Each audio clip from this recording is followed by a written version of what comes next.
Hello everyone, welcome to my channel. Please subscribe and hit the bell icon. Pascal Ibgui didn't like the way Joan Vassos smelled. Pascal Ibgui wasn't compatible with Golden Bachelorette Joan Vassos. But did his departure have to do with how she smelled? Keep reading to see the strange comment he made about why he knew she wasn't the one for him. Golden Bachelorette contestants admits he came off as snobby. Pascal Ibgui was slammed by viewers as high maintenance for some of his behavior in the Bachelor mansion. At one point, he paid another contestant $100 to do his laundry. The French native defended himself in a chat with People magazine after the Men Tell All special. Pascal Ibgui admitted that he's very picky, and he didn't mean just about his lifestyle. He told the outlet that he has high standards that Joan Vassos didn't meet. Pascal Ibgui didn't like the way Joan Vassos smelled, his deal breakers. Joan Vassos truly thought she had a connection with Pascal Ibgui after their hometown dates. He was one of the 3 finalists that traveled with her to Tahiti, but Pascal didn't feel the same and chose to send himself home rather than continue on the dating show. He spilled to People the qualities he looks for in a woman, with the implication that Joan Vassos didn't meet his requirements. If they're not my type, they're not my type, no matter what they do, no matter what they say. If they're not my type, they're not my type. I need that spark, I need that sense, I need that smell, I need that touch, and that's the combination of everything. What he learned from the other men. One of the main issues between Joan and Pascal, aside from her alleged scent, was his refusal to open up about his feelings. He revealed to People magazine that he intentionally kept his emotions hidden because he thought that was how to be a man. However, seeing the other men in the house be vulnerable was a huge lesson for Pascal. He explained, "I felt like crying was a sign of weakness before the show.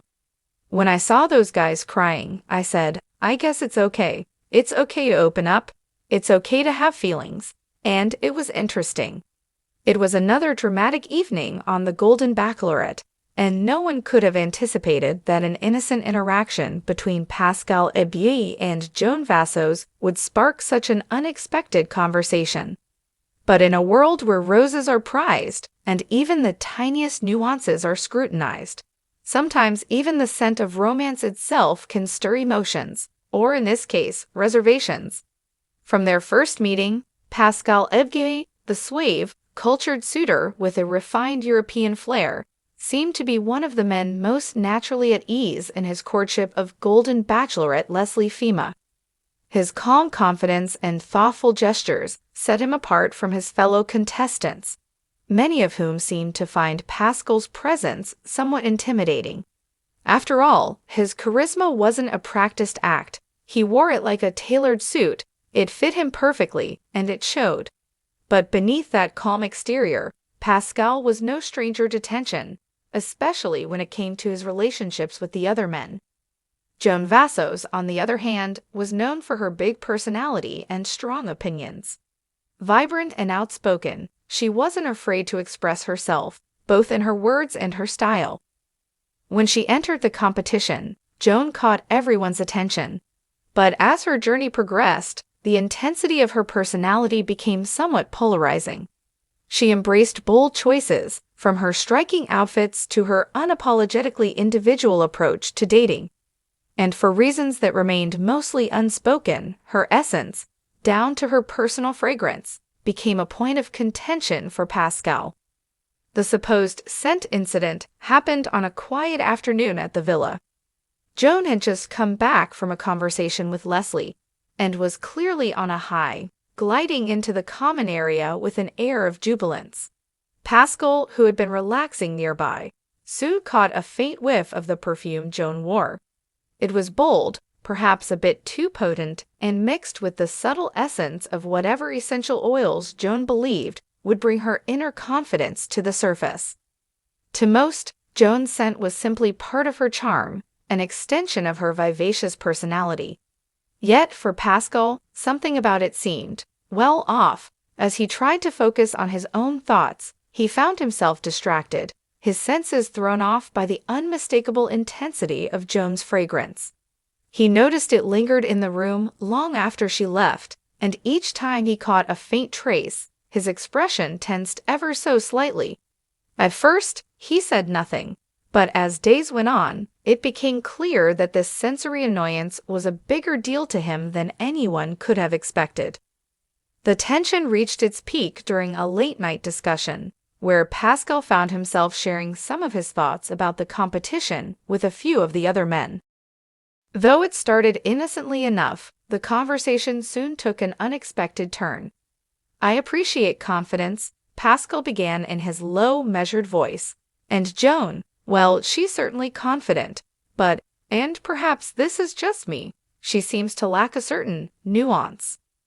One of the other contestants chuckled, raising an eyebrow. "Nuance, Pascal?"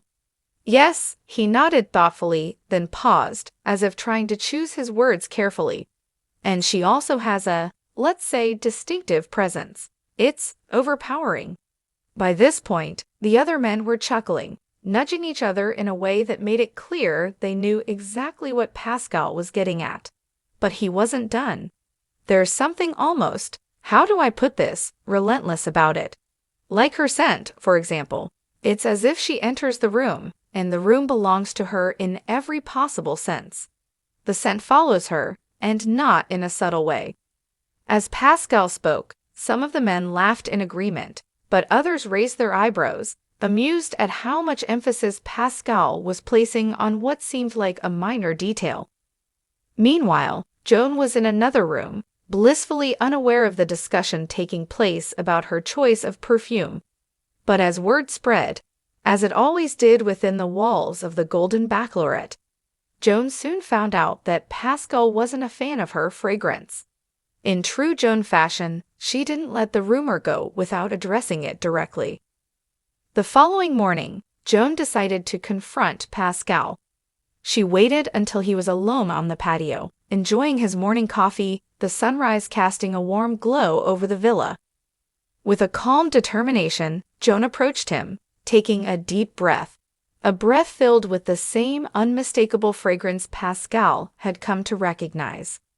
"Pascal," she began with a soft smile, her tone light but purposeful, "I hear you have some thoughts about my choice in fragrance."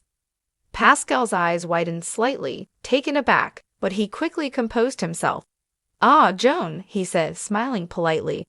"You caught me off guard." Joan let out a laugh. "Good. I like keeping people on their toes."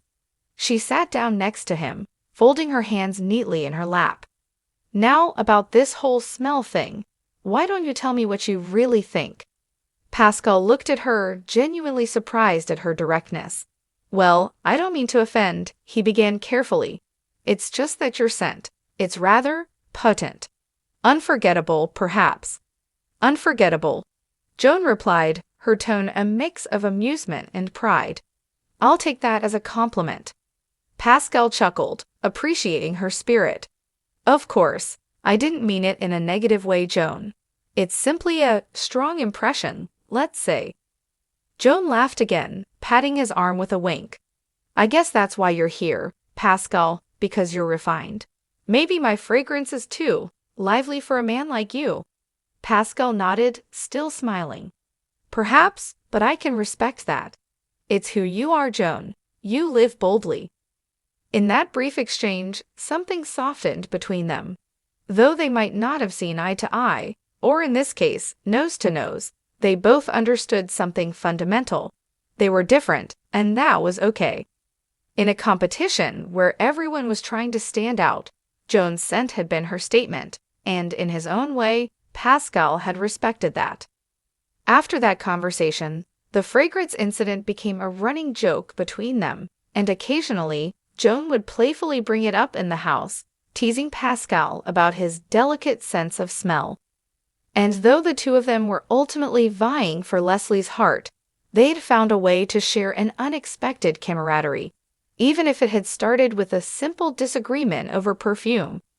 And so, in the end, while Pascal didn't quite love the way Joan Vassos smelled, he had come to appreciate her uniqueness, a testament to how even the smallest quirks could make a lasting impression.